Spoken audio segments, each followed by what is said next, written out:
रोज-रोज भाजी काय बनवायची ना, या विचारानेच कंटाळा येतो खरं तर. पण मग काही नसलं तर पर्याय काय आपल्याकडे बटाट्याशिवाय? म्हणून मग मी बटाटाच बनवायचा विचार केला. पण ती साधी-सुधी बटाट्याची भाजी मला बनवायची नव्हती. विचार केला आता जरा काहीतरी वेगळ्या पद्धतीने बनवायचं. म्हणून मग मी 3 बटाटे घेतले, कुकरमध्ये शिजवले, त्याला तेलात 2-3 मिनिटासाठी फ्राय केले आणि त्याच तेलात मी थोडे जिरे टाकले. एक कांदा मी चिरून ठेवला होता. तो कांदा त्यात टाकून छान असा परतून घेतला. वरून चवीपुरतं मीठ टाकलं. आता भाजी वेगळी कशी बनणार ना, म्हणून मग मी हे मसाला घेतला. हा मसाला म्हणजेच ग्रेव्ही 15 दिवसाआधी मी पनीरची भाजी बनवली होती. तेव्हा ग्रेव्ही थोडी जास्त बनली माझ्याकडून. म्हणून मग मी ते स्टोअर करून ठेवलं होतं फ्रीजरमध्ये आणि आज तेच मला कामाला आलं.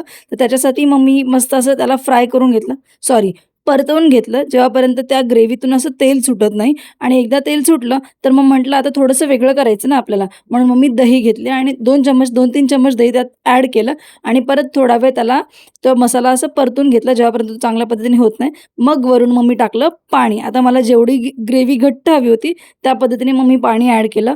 जे बटाटे मी शिजवले होते ते बटाटेही त्यात ॲड केले. 2-3 मिनिटासाठी झाकण लावून ठेवून दिलं. त्यानंतर पाहिलं तर तेल असं वर आलं होतं.